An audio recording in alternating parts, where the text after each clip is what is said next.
누가복음 18장 9절로부터 14절까지 우리 같이 큰 소리로 합독하겠습니다. 또 자기를 의롭다고 믿고 다른 사람을 멸시하는 자들에게 이 비유로 말씀하시되, 두 사람이 기도하러 성전에 올라가니 하나는 바리새인이요 하나는 세리라. 바리새인은 서서 따로 기도하여 이르되, 하나님이여, 나는 다른 사람들 곧 토색, 불의, 간음을 하는 자들과 같지 아니하고 이 세리와도 같지 아니함을 감사나이다. 나는 일회에 2번씩 금식하고 또 소득의 11조를 드리나이다 하고, 세리는 멀리 서서 감히 눈을 들어 하늘을 쳐다보지도 못하고 다만 가슴을 치며 이르되, 하나님이여, 불쌍히 여기소서. 나는 죄인으로소이다 하였느니라. 내가 너희에게 이르노니 이에 저 바리새인이 아니고 이 사람이 의롭다 하심을 받고 그의 집으로 내려갔느니라. 무릇 자기를 높이는 자는 낮아지고 자기를 낮추는 자는 높아지리라 하시니라. 아멘. 아멘.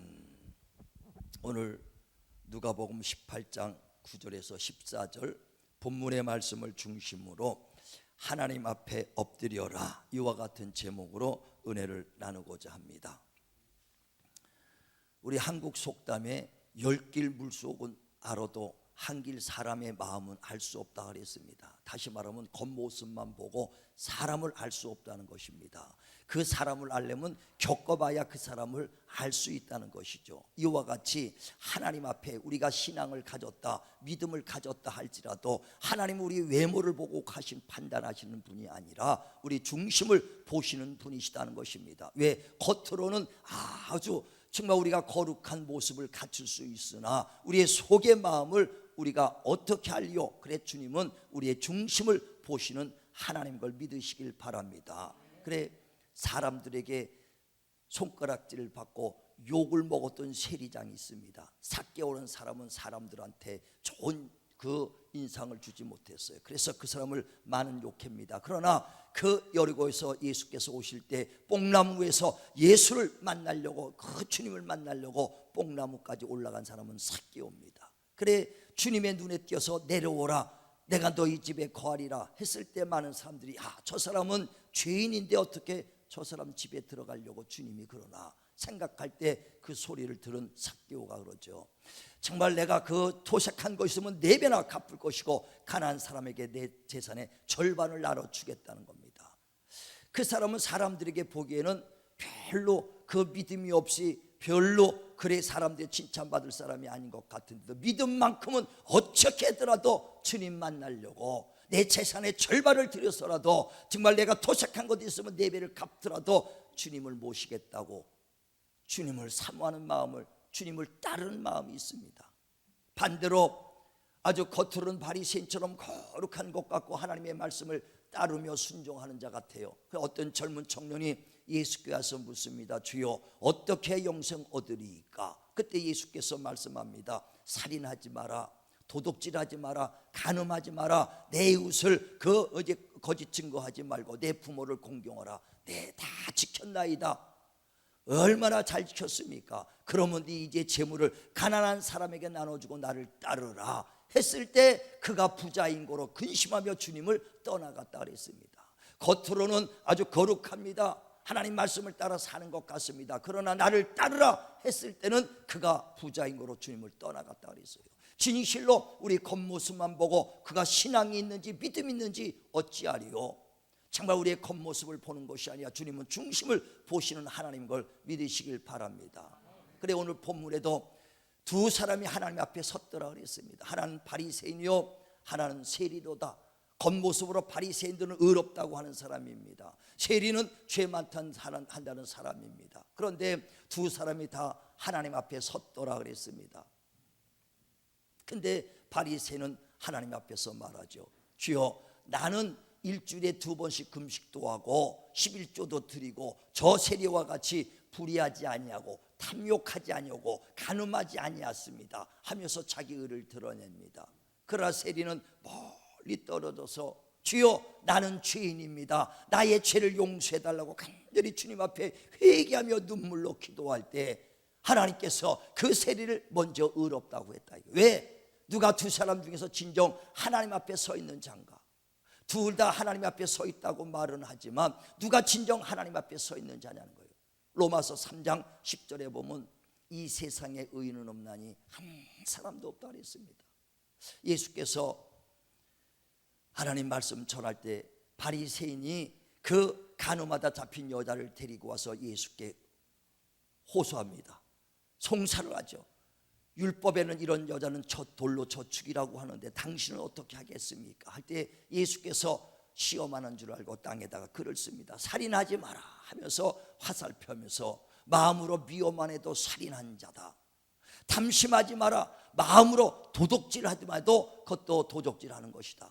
간음하지 마라, 마음으로 음욕만 품어도 간음한 것이다 하면서 죄 없는 자가 돌로 쳐라니까 어른으로부터 시작해서 아이들까지 다 떠나고 없더라 그랬어요. 이와 같이 이 세상에 의인은 없나니 한 사람도 없습니다. 그런데 그 바리새인은 하나님 앞에 섰다면서 하나님 나는 저 사람 같지 않습니다. 일주일에 2번씩 금식합니다.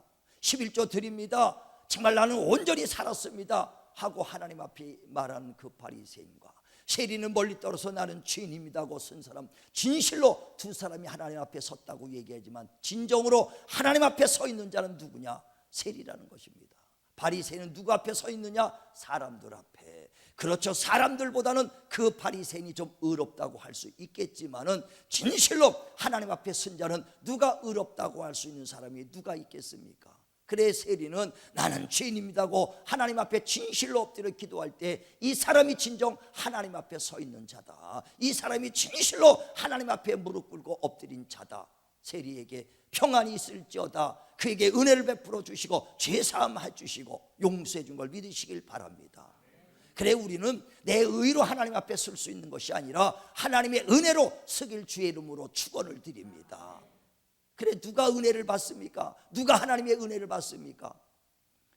겸손한 자에게 은혜를 주시고 교만한 자는 하나님이 대적한 걸 믿으시길 바랍니다. 그래 하나님 앞에 섰을 때는요, 내가 주님의 은혜로 살기를 원한다면 주님 앞에 나를 낮추고 겸손하길 주의 이름으로 축원을 드립니다. 겸손해야 되는 거예요. 그러나 바리새인은 교만한 것입니다. 사람 앞에 섰지 하나님 앞에 설 수 없어요. 하나님 앞에 섰다면 그렇게 내가 의롭다고 주장할 수 있겠는가? 그래 잠언서에도 보면 16장 18절에 교만은 패망의 선봉이요 거만한 마음은 넘어짐의 앞잡이라 그랬어요. 넘어집니다. 겸손이 뭡니까? 겸손은요 자기의 마음을 낮추는 자가 겸손이요. 두 번째 하나님의 말씀에 순종하는 자가 겸손한 자예요. 자 한번 보세요. 잠언서 16장 18절부터 봅니다.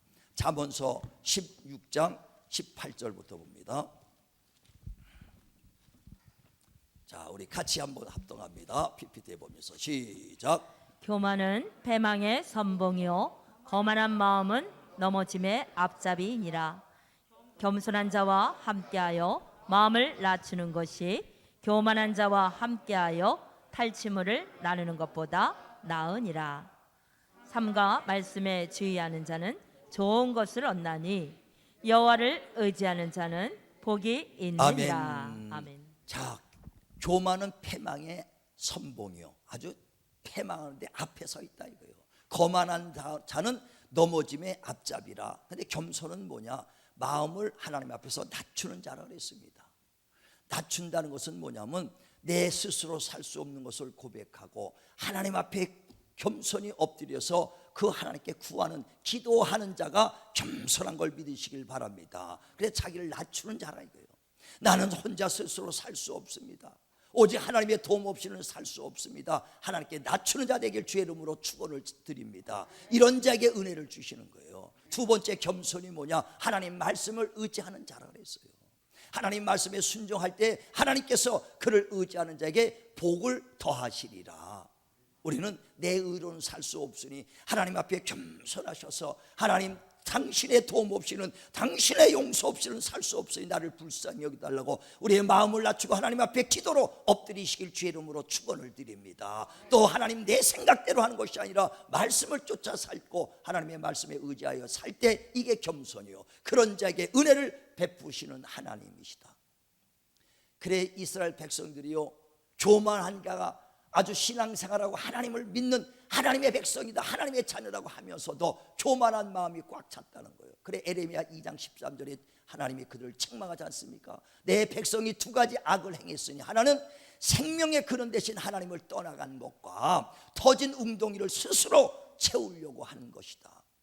하나님 믿는다면서도 스스로 살려는 자들, 아주 하나님의 품에서 있다지만 실질적으로는 하나님을 떠난 자들이 얼마나 많습니까? 그래 내 백성이 두 가지 악을 행했다. 누구요? 내 백성, 내 이스라엘 백성이 두 가지 악을 행했다. 하나는 생명의 근원 대신 나를, 하나님을 떠나간 것과 터진 웅덩이를 스스로 채우려는 것이다. 우리 스스로 살려는 것, 이것이 바로 악이요 죄라는 것입니다.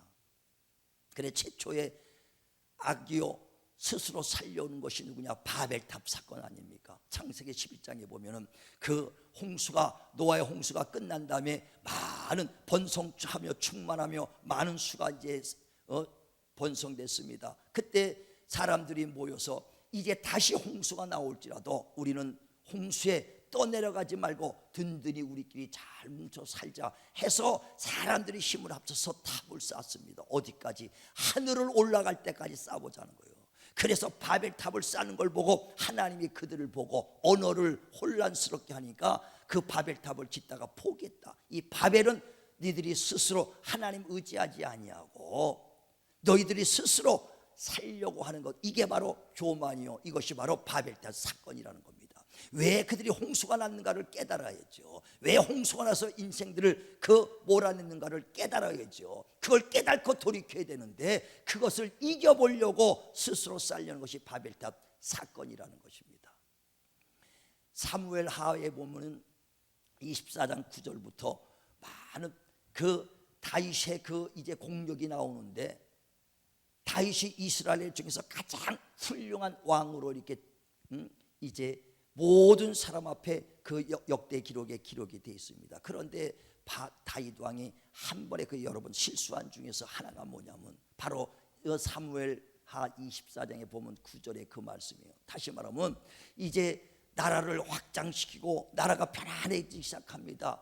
든든히 섰습니다. 그래서 다윗 왕도 편안하고 국민도 편안합니다. 그러니까 편안한 이런 가운데서 이제 다윗 왕이 신하를 시켜서 국민들 인구 조사를 하라고 합니다. 그래서 단에서부터 시작해서 부엘셀바까지 다 우리 인구 조사를 하라고 했습니다.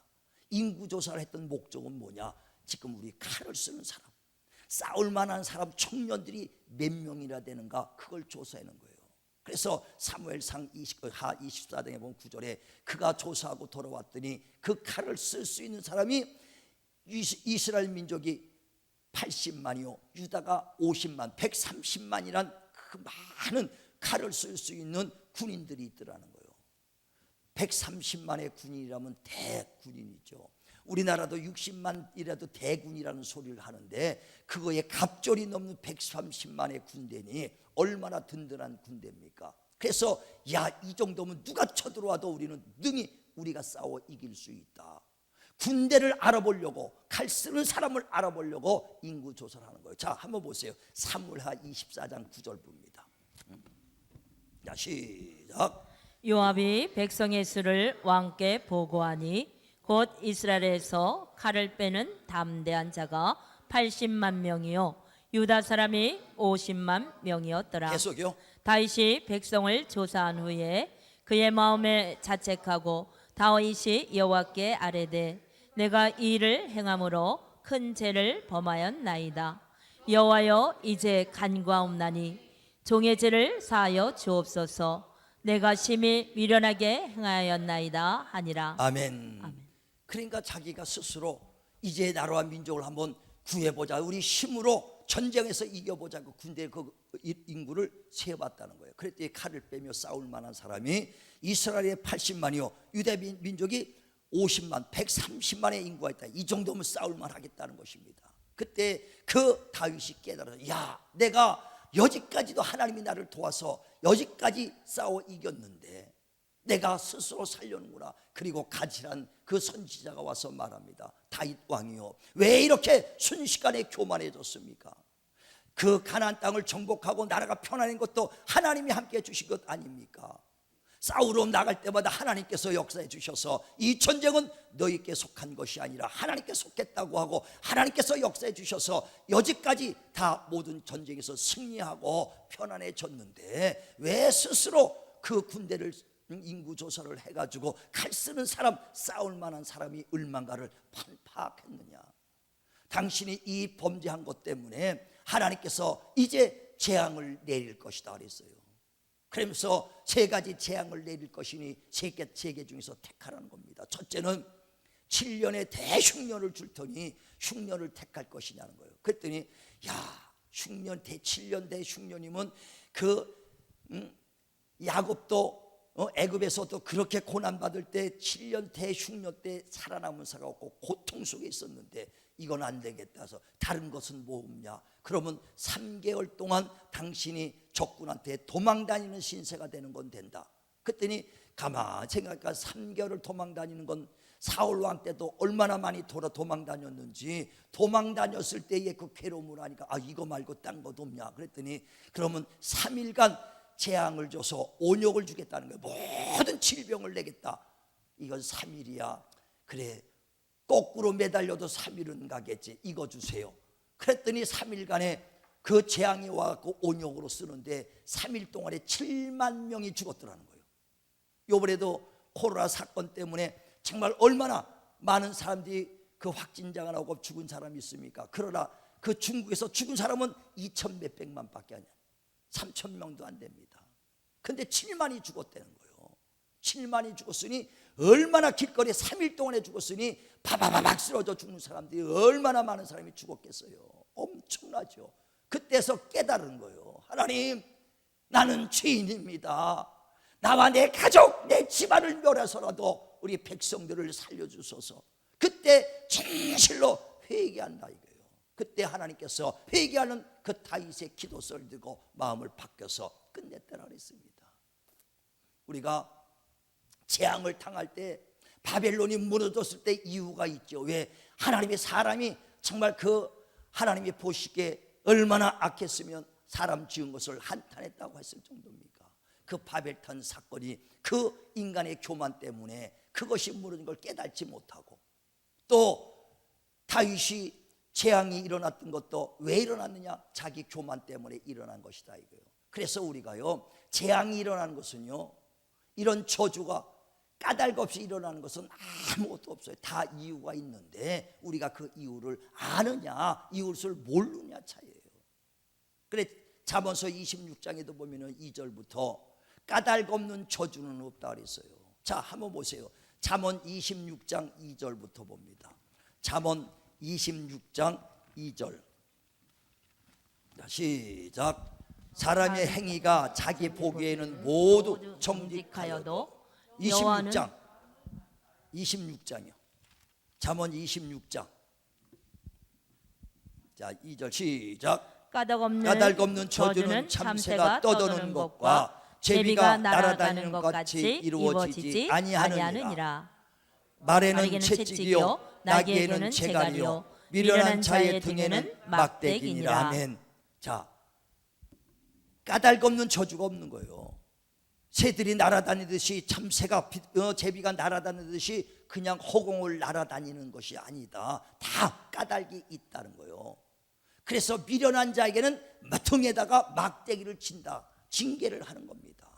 우리가 정말 이런 많은 그 다윗이 그런 어려움을 당한 것도 미련해서 알지 못해서 채찍을 치는 것이고 바벨론을 무너뜨린 것도 미련한 인간에게 그 채찍을 치는 것입니다. 우리 지금 이 시대에 정말 코로나 사건 때문에 얼마나 많은 사람이 어려움하고 두려워하는 시대가 왔습니까? 우린 이때 깨달아야 돼요. 이때는 깨달아야 됩니다. 이 징계를 주는 것은요, 깨달으라고 주는 것이지 이걸 피하려고 하는 것이 아니라 이거예요. 바벨탄 사건을 쳐서 내가 홍수를 다시 일어나지 않도록 우리가 살리라. 아니, 깨달으라고 홍수를 준 것이지 바벨탑 쌓고 이기라고 너희가 준 것 아니다. 너희가 다윗이 왜 용서받았는지 아느냐? 자기가 그 칼 빼는 사람을 스스로 사고 스스로 전쟁터에서 승리하려고 했을 때 하나님이 그 재앙을 줬다는 것을 깨닫고 다윗이 무릎 꿇었다. 재앙을 왜 줬느냐? 그걸 깨달아야 돼요.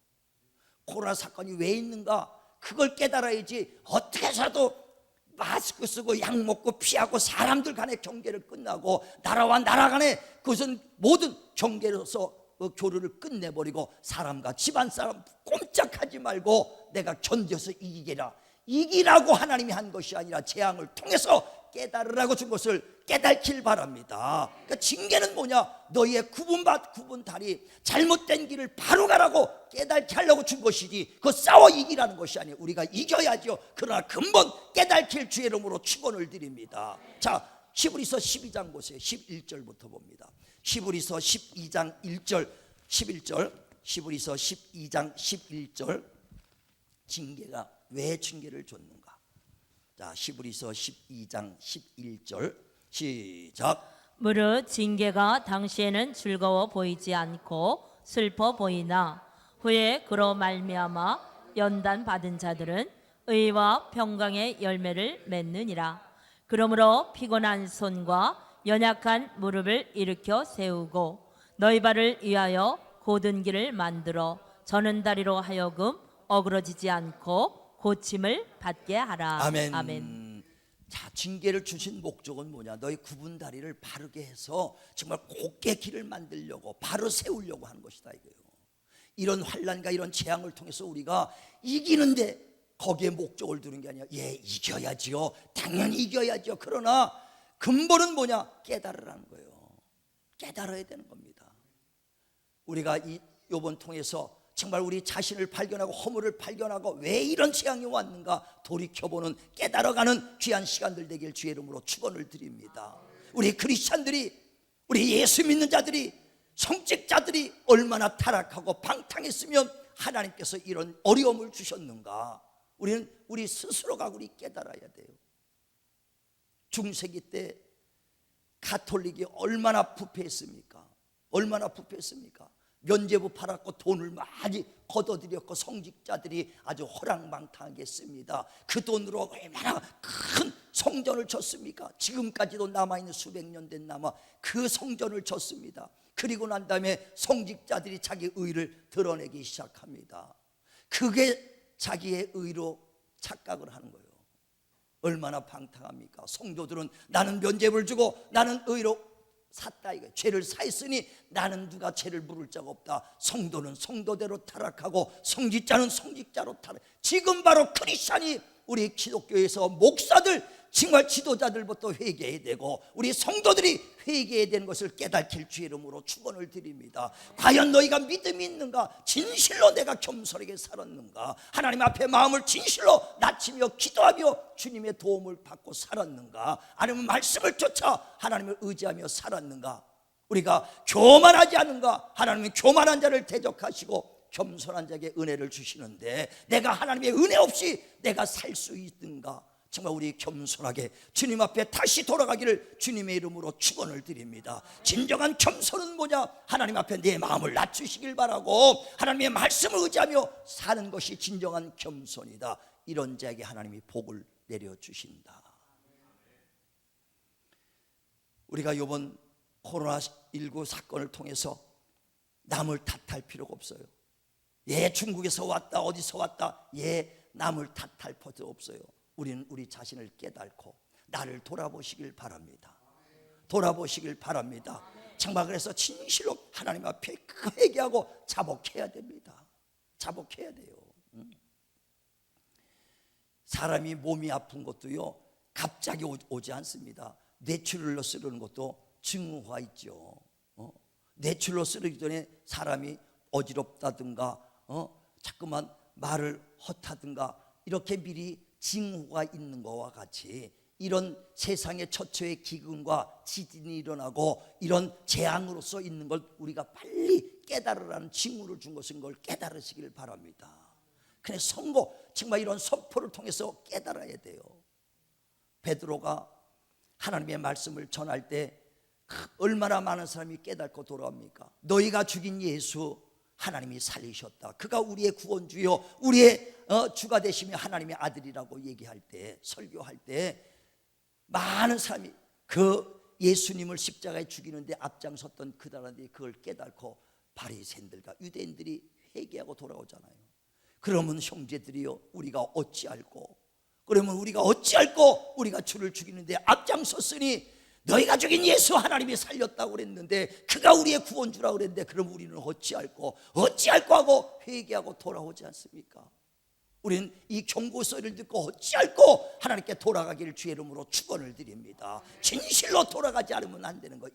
정말 이런 사건을 통해서 정말 하나님 앞에 내 의를 드러내는 것이 아니라 우리는 진실로 하나님 앞에 회개하고 엎드리시길 주님의 이름으로 축원을 드립니다. 축원을 드립니다. 다윗이 이런 죄를 졌을지라도 나는 그 죄악 중에 태어났고 나는 그 모친이 죄 중에 나를 잉태했나이다. 나는 죄인입니다고 고백할 때 용서받은 것처럼 우린 주님 앞에 진실로 엎드리시길 바랍니다. 속죄하시길 바라고 주님 앞에 기도로 하나님 말씀에 순종하지 못하고 교만했던 걸 용서하시길 바랍니다. 먼저 나부터 우리부터 시작하시길 주의 이름으로 축원을 드립니다. 나라와 민족을 위해서 정말 빨리 이런 재앙이 끝나길 위해서 기도할 수 있길 바랍니다. 무엇보다도 우리가 믿음으로 산다 하면서 교만하게 살았던 걸 회개할 수 있도록 정말 마음을 낮추시고, 마음을 낮추는 게 다른 게 아니라 하나님 앞에서 낮추라는 것이죠. 하나님의 말씀에 순종하라는 것이죠. 이게 겸손이라는 거예요. 겸손하다고 그래서 책이나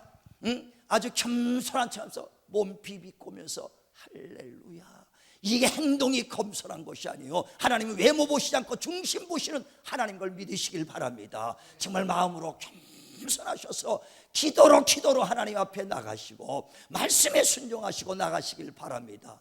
하나님께서는요 정말 우리 원하는 제사가 뭐냐? 재물이 아니라 상한 심령과 통회하는 마음이다. 성도들의 눈물을 멸시치 아니하신다 그랬어요. 우리는 진실로 하나님 앞에 내가 지금까지 교만했던 거 있으면 낮추셔서 다시는 이런 어려움이 우리나라가 민족에 없도록, 전 세계에 이런 고통이 없도록 우리 믿는 자들이 먼저 하나님 회개할 수 있도록 회개의 마음을 주옵소서. 나부터 진실로 내가 하나님 앞에 교만하지 않았는가? 스스로 정말 산다고 해서 하나님 마음을 떠나버리고 터진 웅덩이를 채우려고 하지 않았는가 돌이켜보는 저와 여러분 정말 귀한 시간 되셔서 하나님 앞에 엎드리는 저와 여러분 되기를 주님의 이름으로 축원을 드립니다.